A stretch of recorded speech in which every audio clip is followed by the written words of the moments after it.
Hello, everybody, and welcome back to Private Paint Party. I'm Carrie, here to walk you through an easy, relaxing, beautiful painting today.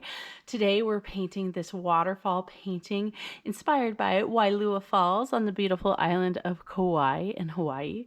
But I really do think it could end up being any waterfall just about anywhere, at least in a warmer climate, right? Without snow. So feel free to adjust and change and kind of really make it your own. This one's pretty impressionistic, abstracted today. So the great thing about that is it's just a lot of layering of colors. You can be loose with your brush strokes and just really add a lot of texture and have fun. And you don't have to do perfect shapes or lines, and it'll still come together in the end. And I promise it'll be relaxing and fun and beautiful. So as usual, I'm working with acrylic paints today. You can see them over here. I thought I'd try that out, see if it made it a little bit better to get to see a vertical palette there so you can see me mix my colors. I am using this set by Winsor & Newton. I really like it. I didn't put out all the colors because we don't necessarily need all of them today, but I did do the titanium white, the cadmium yellow. I skipped the lemon yellow. I've got the cadmium red hue. I've got the permanent rose, cerulean blue hue, the phthalo green, yellow ochre, and that's it. That's all we need for today out of that set. And I've got 3 brushes here, small, medium, and large, and that's in proportion to the size of the canvas you want to paint. But as long as you have that, you should be a-okay. I like something kind of, pointier for that smallest brush and a big, nice, as they say, flat brush for the bigger one to get our big colors in. So we can start out with our smallest brush today. Oh, and I've got a water cup and I've got a paper towel over here on the side just to help me in case I need to catch any drips or blot my brush, that kind of a thing. But water cup, palette, paints, canvas, brushes, something to lean it all on, and you are good to go. So we're going to start with that smallest brush today, and we're going to start with our Cad Red color. And that's what we're going to use to kind of get the shapes in today. And what I want you to do is look at your canvas, and we're going to try and divide it into thirds just slightly. What we want to do is look for 1/3 down. I'm going to make a little dot, and then another third down. So 2/3 down, 1/3 up from the bottom, something like that. Does not have to be perfect. This is about all the drawing you have to do for this painting. It's really a nice, easy, relaxing one, I promise. So for this is going to be the line where the waterfall meets the water at the bottom there. Just draw a quick loose line across. Obviously that doesn't have to be perfect. And for the top, we want to get a sense of perspective, not to mention the, hillside was just kind of like sloping a bit when I went to see it. Took a real photo of this beautiful waterfall. So we want to give a nice diagonal. So kind of bring your brush over to the side, this corner of the canvas, and then just go up a little inch or two, whatever feels right. And then come on down, coming through that dot you made so that your diagonal is around the 1/3 down area of the canvas. And that is it. That's all we got to do to plan out that painting. Isn't it awesome? So then you can take your smallest brush, put it to the side. I usually leave it in the water. You don't want to do that long term, but while we're doing a quick painting, it's fine. And then you're going to pick up your biggest, fattest brush. I've got a little water on it, by the way. I dipped it in the water first. You're going to pick up that red. Wet brush keeps the paint flowing. And then sometimes I got to go to the side, dip it in some more water and more red, and we're just going to fill in the shape that we made right away with a quick coat of the red. We don't even really have to mix many colors for this particular painting today, at least not beforehand, not over on the palette. We're going to just be layering so the colors will sort of mix together right there on the canvas. And it's so fun to sort of see color theory at work and how those different colors will mix together. All but one. We might have to mix some purple, but we'll get there when we get there.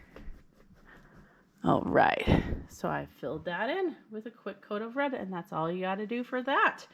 Then you want to take that brush, you want to swish it around in the water, rinse it out, then dab it on the paper towel so that it doesn't have much of the paint on it because you're going to use it again, but you don't want that red in there.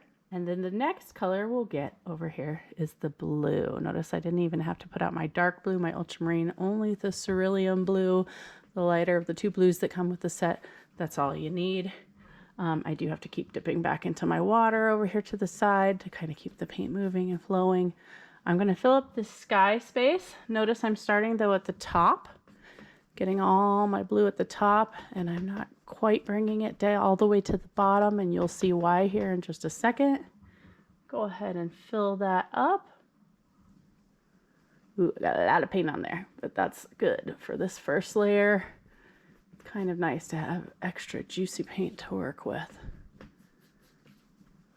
Okay, now without even bothering to clean my brush, I'm just gonna go over here, get some white on my brush now, and starting at the bottom where the sky meets this big red shape that we've blocked in, I'm gonna start mixing the white in with the blue there.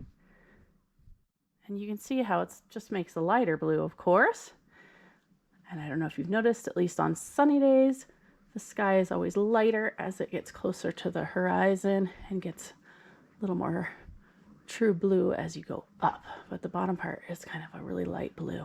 So now I'm kind of just pulling it up and creating what's called a gradient, where the color fades from dark to light. Still blue, but the darker, more pure, saturated cerulean blue at the top, coming down here to mix into some white to make it a little bit lighter at the bottom. I might want just a little bit more even. And there we go. I think I'm pretty happy with that. You just want to kind of get a nice coverage of the space there. And we'll go back in later with a little bit more texture, maybe some clouds. Although if you like it, you can just leave it like that. But just make a nice smooth sky that you're happy with. And then we'll move along. Next is this water area. I want to start blocking that in, as they say, when you get your first coat of paint on there.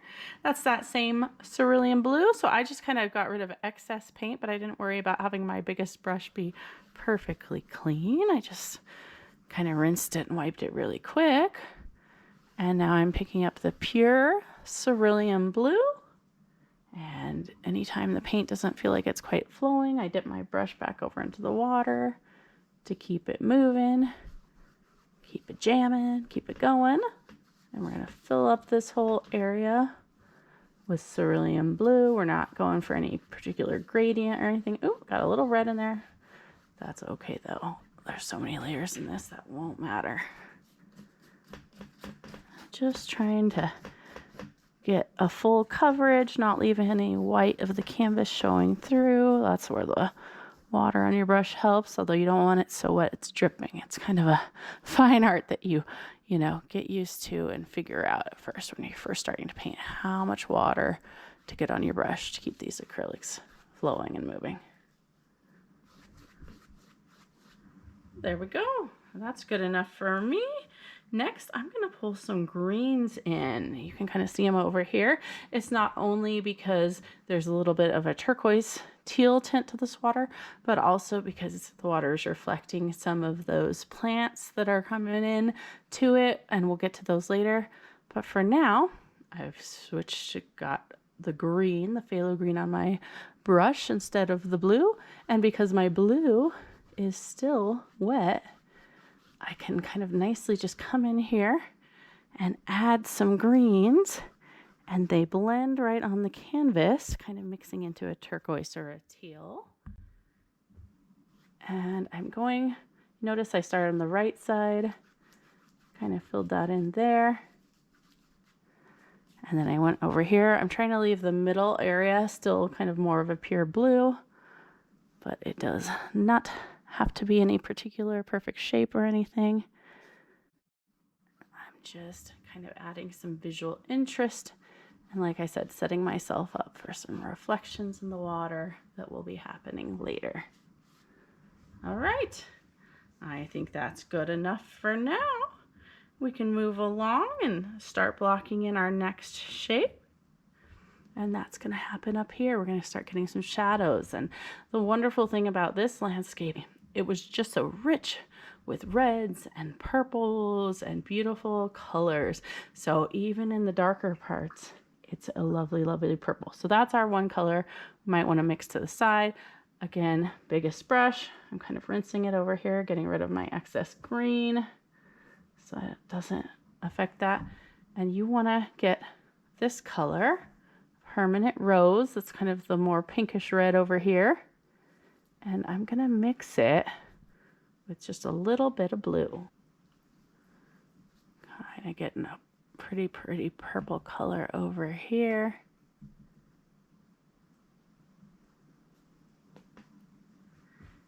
And check this out. We're just going to start making some random brush strokes. The only trick here is I want to keep them a little more towards the bottom because that's where the shadows mostly were and where you see sort of grooves and indentations in the rock. And that's what this is going to kind of indicate for us in a very impressionistic way. But don't be afraid to put a few up here because that makes it look a little more realistic when it kind of has a little bit everywhere. But again, more so towards the bottom where there's going to be more shadows.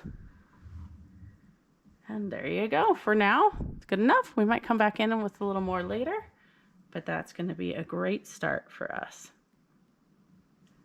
All right, so I was swishing around that brush, cleaning it out. Back to our green, our phthalo green. And we're going to start kind of blocking in and indicating some of the greenery that you see here in this landscape. So first, over here, there's kind of like overlapping trees. And I'm just going to kind of make like a half circle and another half circle and squiggle my brush like so and fill it in. So this one's kind of in the back. So that's why I'm trying to preserve the shape and the slope of the mountainside there. So I'm tucking that behind there. And then over here on the other side, got some more. And these, like I said, inspired from a true photo I took on vacation. The greenery started coming down the side here. So notice up here, I just kind of did some squiggles and wiggles above the rock into the sky just a little bit. And then over here, I started bringing my greens down. I can't tell you any particular shape to make. You're just doing brush strokes, dabs, splotches, whatever works for you. The trick here is just to not make the same exact shape twice if you can help it. You don't want to do exact circles or squares or anything like that. It won't look organic or natural. You just want to make a bunch of blobby brush strokes to get the impression of the foliage coming down here. All right. And in the water, there were these kind of bushes down here and seagrass. And we're just going to, again, be impressionists, kind of indicate that.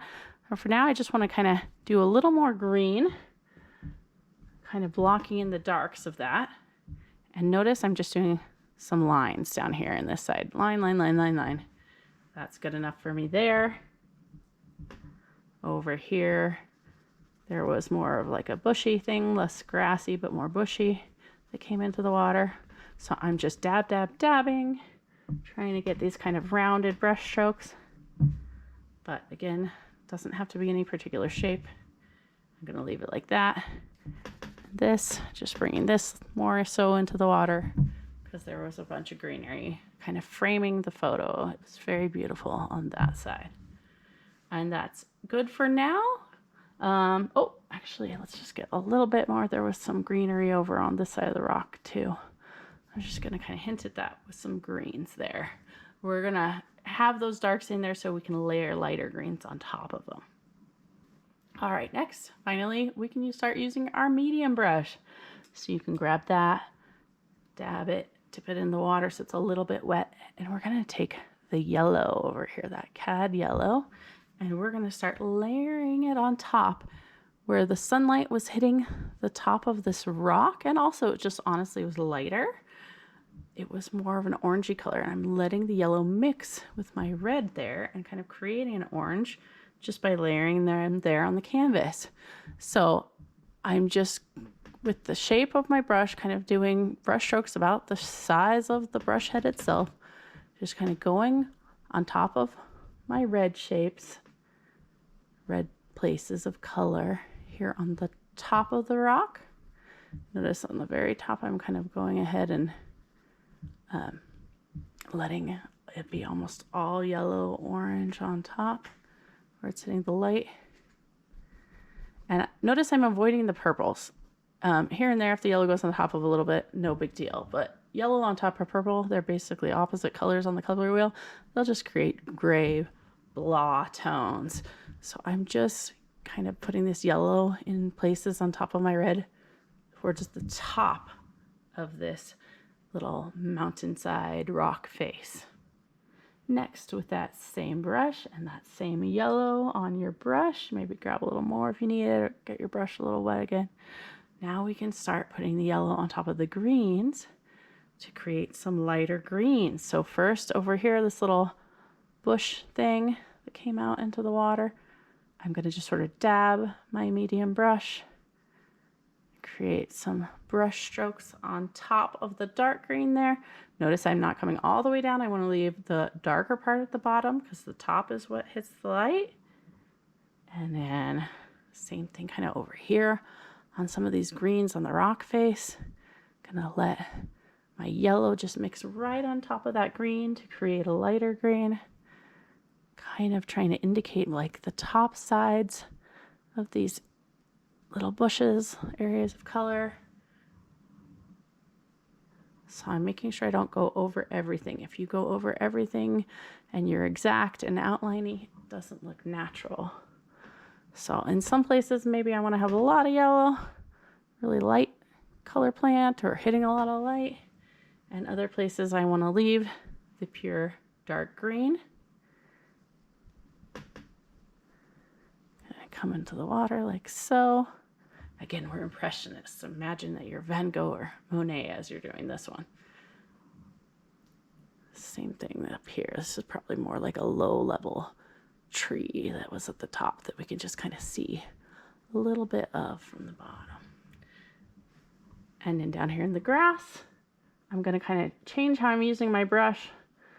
I'm going to get some brush strokes by using the edge, kind of just coming along with the side of my medium brush. Creating some lines. See how I did that? If it is easier, you can switch to your smallest brush for this. I'm just lazy. I already have this brush in my hand with the right color. Figure I might as well use it, all right? There we go. Got a little bit of grassy area coming down like so. And the top of this one needs a little love. Hits the sunlight. And I'll bring a little bit more into the base area of it just to break it up a bit so it's not all the same. And there were some like hanging vine, I don't know what they were, but some sort of greenery over here on the rock face. So that's why I'm putting a little bit of yellow there where I had some green. I can always add a little bit more later if I feel like it too. If I feel like I need a little more. And one thing we'll do is we'll come back and get a little more dark green here in a moment too. Okay, yeah, so clean that medium brush out, dip into your green again, and just, you probably can see how that green kind of dried and it wasn't very powerful. This phthalo green is more of a translucent color, so it's going to show through what's underneath it quite a lot, especially when it's over blue, a more similar color. So that's why I'm coming back. It's just a little more green to darken, do a second coat of the dark green in some places where I feel like we need a little darker green shadow.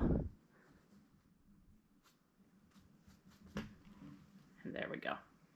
All right, next is what I think is the funnest part when this actually starts to come to life and really look like what it is we're painting. We got to get that waterfall in. So I'm switching back to my smallest brush. I rinsed it out pretty good, swirled it around that water, dabbed it on some paper, and then I'm going to get some pure white on my brush. And now I'm going to draw out these waterfalls. Now, of course, you don't have to do double waterfall if you don't want to. You could just do one nice central single one, make it a thick one, a thin one, whatever you want to do here. But again, since I'm kind of inspired by Wailua Falls, the double falls on the island of Kauai, I'm going to kind of try to emulate that. I'm just doing a little white line, as you can see, to just sort of tell myself where I want to start the tops of these waterfalls. So this one was kind of a skinny one. And over here, this one, it actually kind of had two parts to it. So I'm kind of going to skip over white line, and I'm just, like I said, just planning out my space. Then, this might be the trickiest part in some ways, you want to figure out a good angle to come down. It doesn't go straight down. It comes out a little bit, just partially because the rock face is coming out, and it gives that more sense of dimension, 3D that way. But you don't want it to go too far over here. You want to, angle about like that. So I just kind of like float my brush on top of my canvas until I feel good about it. Start up here, and then start dragging it down. I think that's pretty good. I like that angle. Might be a little extreme, but I can kind of fix it as I'm pulling this down. And again, if yours isn't just like mine, that's fine, because maybe your waterfall is a little different. Maybe it's more straight or actually more to the side, the angle. This is again an impressionist painting. It will be okay if ours are a little different. But I will say, once you get this angle over here, you probably want to match it over here. It would look a little funny if like this one angled that way or this one came down straight. I mean, I guess the rock face could be sort of changing its direction and angle too. So there's definitely some wiggle room there. But generally speaking, they're probably going to kind of flow down at about the same angle. Oops. I'm going to fix that later, maybe with a little cloud shape over there. I don't know if you could even see that. Just got a little bit of white in my sky. But I'm bringing this down. Notice I'm not worried too much about covering every single bit of red that's showing through underneath. In fact, I kind of want to keep a little bit. Gives it more of that sense of true water where you would see a little bit through. Let's see, this one, it was kind of cool when I saw it in real life. There was kind of like this bulbous rounded part of the rock that it kind of came over like that first and then joined the rest of the waterfall and kind of even came out at a little more of an angle. So again, things tend to look a little more natural and organic if they're not perfect. So don't worry about perfection. Making things a little different from each other, just a little bit, is okay, as long as generally they feel like they're kind of about the same angle. So there we go. I don't want to make it any more covered or filled in with white than that. It would be too much. Like I said, it'd be just really too blocky. But next, I'm not even going to bother cleaning my brush because I want my colors to mix here. I'm going to get a little of the blue. Can you see that little, the cerulean blue on my brush? And while this white is still wet, I'm going to come in, get some blue happening in there. And that's probably a little too much. That's okay. I'm going to come back with more white here in a second. We're just going to layer on some blues and whites until this waterfall is looking good. Okay, that's the cerulean. I'm rinsing my brush, getting some more white again. I mean, you want more white than anything else for this waterfall, but a little bit of the blue showing through. Oops, I got a little yellow on my brush there, but hey, I don't hate it. Actually kind of good. A little bit of sunlight coming in, hitting the white light. Whoa. Don't worry, that happens sometimes too, right? I am going to quickly catch that with my finger if I can, and I'll paint back over that in a minute. Hopefully the mistakes I make as I paint will encourage you that it is a-okay if you make some too. Acrylic paints, they're all about layering. It doesn't matter if you mess up, you can just come back on top of it.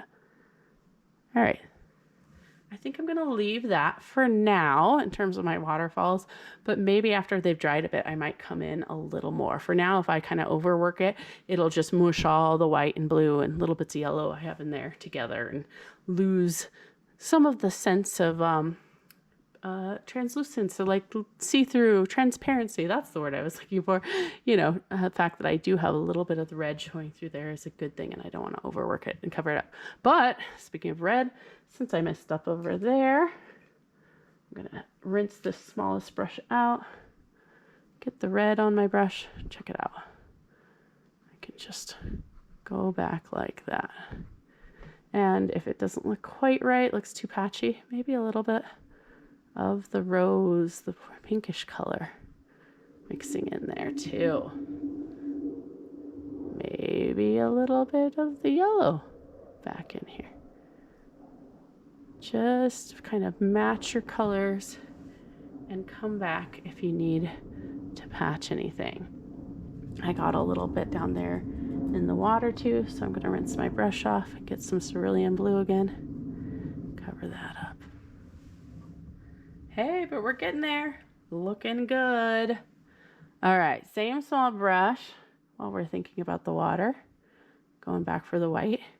Now let's start making the waterfall kind of really mix in and live with this body of water, the lake or the river or whatever it was in between it. Underneath it. So what I'm doing with white on my brush, I've got a really light touch. I'm not touching too hard, and I'm making little zigzags. Back and forth zigzag with my smallest brush, just kind of underneath the places with the waterfall to kind of give that nice reflection that you see. Also, the water's churned up right under the waterfall, right? So there's always this kind of like white caps. The water is just more white near the waterfalls. So that's why I'm going to kind of have more zigzags, more white up towards the back, like so. My brush picked up a little bit of yellow again. I don't hate it. That's not a bad thing. It's actually looking kind of cool, like sunlight. But yeah, we don't want to get too much down here in the place where it's coming closest to us, the foreground. But I do want to go ahead, rinse that white off my brush using the same small brush, get some blue, and maybe just kind of match my brush strokes by doing a few zigzags with the blue. And that may or may not show up, depends on what you have underneath it. But in places I had a lot of green for more of a teal turquoise, and the blue on top just kind of gives that extra sense of the water, you know, moving and coming to life. And maybe might come back up here a little, just add a little more while I got on my brush. All right. I think our waterfalls are coming to life. I'm going to just add a little more white at the base. Later we'll do some fun spray. I always like that step at the very end, where it gives it extra sense of movement and life to have some little tiny white dots everywhere to look like the spray. But I'm just going to kind of fan out the bottom of these waterfalls with some white. Notice I didn't go too far over here because technically this bushy thing here is in the foreground and it overlaps. That's one of the quickest ways to make things come to life three-dimensionally. You don't have to know perfect perspective or plot it all out, but if you have something overlapping something else, it automatically looks closer, that automatically looks further away, and it just gives it more of a sense of nature when you let things overlap. All right, I'm pretty happy with that. Now we just kind of come back in and add some details and really just bring it more to life. So the bulk of this painting is done, but there's just a few little details and whatnot we can do that'll really just help our painting have that final little bit of realism on top of all the impressionism to help it out. First of all, I'm looking at this and it's just way too straight for real nature. Yes, I'm looking at this at an angle, and yes, it goes at a diagonal, this rock face, but it does not go straight. So I've come back with red on my smallest brush, and I'm just going to kind of break up the top line and kind of give it a little bit more interest with some squiggles and wiggles and a little more sense of the rock looking truly like rock at the top up here.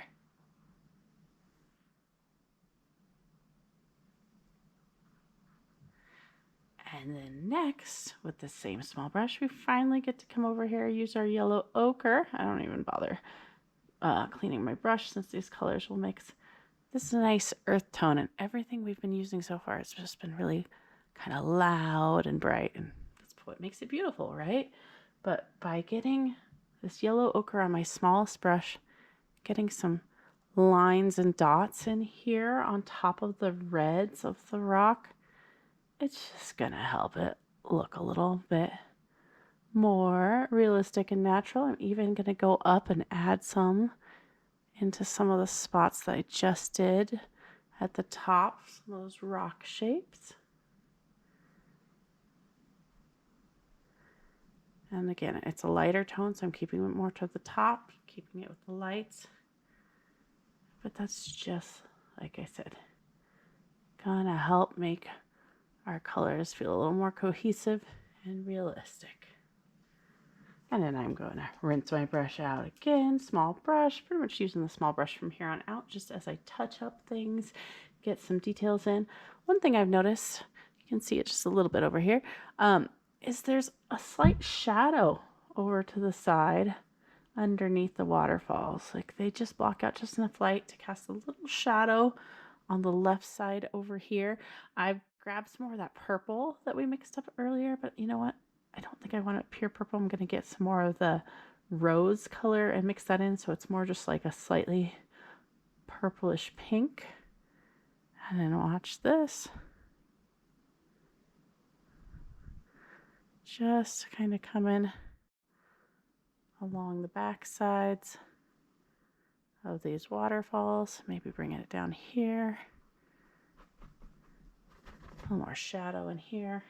See how that kind of really pops it out just a little bit more. Little cast shadow. Maybe bring my purples down here a little bit. Just a touch. Maybe I'll even put a little bit over here in the water. Tie some stuff in here. Sometimes it's kind of nice to just look for places to add little splotches of color that harmonize with the rest of the color in your painting. Pretty happy with that. I am looking at this and it looks a little too straight for me. It's funny, it looks like almost giant capital R, and I don't want that. And I was looking at my original picture again, and the water just kind of came out a little more like this again. I kind of went into this dip in the rock and then back out.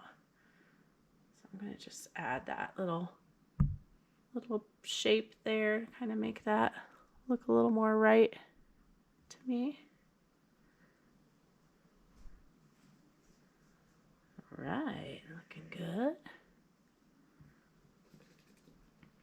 I might take a little more of this pink, just the pure pink permanent rose, and add some more of that in places. This is an optional step. You don't have to do it. If you're loving the orange tones you're getting, go for it. But I just seeing some spots that I thought it would look good to have a little hint of the pink in there. And now looking at this bottom left corner over here now, I'm just seeing that I wish that the yellows would show up a little more. So I cleaned my brush out, got some more yellow on my smallest brush. I'm just going to do another layer kind of on the tippy tops of these grasses. And that will help it feel like it's in the foreground too, just by having the contrast be a little stronger. The yellows on top of the greens there. Things that are closer to us, we tend to see more detail and contrast. Things in the background are blurrier, and that can also add to the sense of depth if you use that to your advantage as you're painting. Maybe this one too. Kind of just might need to bring out the top a little bit more. I got a little white in there, but I don't hate it. Made it a little lighter. And you know, at the end here, sometimes you just go back and forth repeating certain steps to make sure the things show up that you want to show up and the things blend that you want to blend. And again, remember that some of the colors are more opaque, meaning they cover things easier, and some are more translucent, meaning they show through. So you have to work with that and figure out, you know, what do you need to maybe come back and make a thicker coat of in some places if you need it. You know, as the paint dries, you start to see how it's really going to look at the end, and maybe you need another layer or two. Okay, really only a couple steps left, other than, like I said, just looking and repeating things as you feel like you may need more layers. All right, I personally just want to break things up in my sky just a little. You have to be careful with this, not go too heavy-handed, but I rinsed my medium brush out. I'm grabbing some white and some blue. I'm just gonna mix this over on my palette on the side, not right there on the canvas. Oh, I got a little yellow in it, but not a big deal. And I want to just kind of give a sense of some clouds. And the way you do that is just, again, by keeping your brush loose and light. We don't want cartoon clouds. I'm just kind of squiggling and wiggling, not pressing too hard so that it's kind of a thinner layer of paint. In fact, I think it's a little too light and I got a little too much yellow in it. So I want to come back with some blue.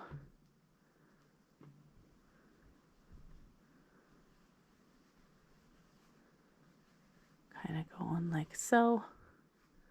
Gives an impression of clouds, and that's what we want. Just a little hint, just sort of breaking up the texture of the sky. Blue plus white, plus a little touch of yellow if you need it, if it works for you. Kind of makes the sky a little more interesting. Just having a little texture up there kind of gives a nice balance between texture up here and texture down here. Same thing. You might want to come back in here with like maybe even that same color with a slightly lighter blue. Do some zigzags, maybe cover up some that were a little too strong, blend in. Just play with the back and forth of the color on your brush there. And we're at the final step. I'm so excited. My favorite part. This part, let me just tell you, it's really fun. If you happen to have like a really old toothbrush handy, you can take the toothbrush with the white paint and spray it to get this effect over here. That's awesome. I don't have one handy, so I'm just going to use my smallest brush once again and some white, and let me show you how it's done. And I'm just going to barely touch, tippy, tap, tap, tap, tap, tap, tap. Trying to keep my brush strokes random and different and not too perfect.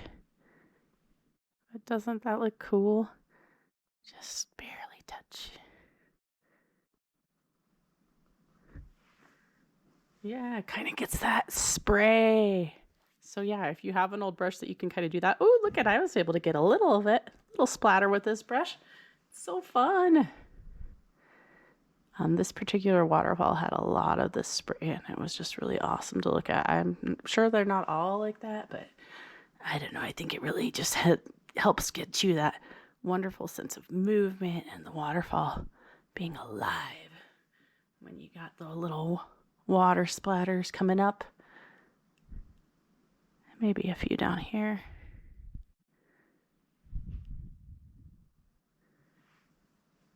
And that's it, everybody.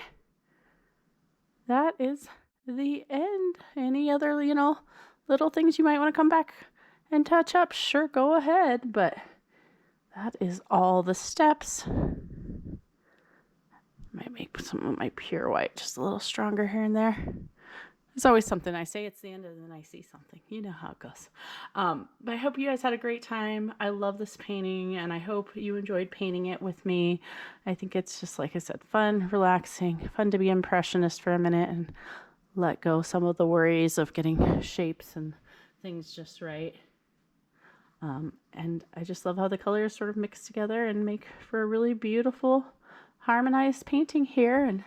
an inspiring scene of nature. So thank you so much for painting with me. Again, my name is Carrie. This is Private Paint Party on YouTube. If you have questions about which supplies I'm using, check out the description, and I've got some links to where you can buy the brushes and the paints I use right there in the description here in YouTube. But have a wonderful day, everyone. Happy painting. Bye-bye.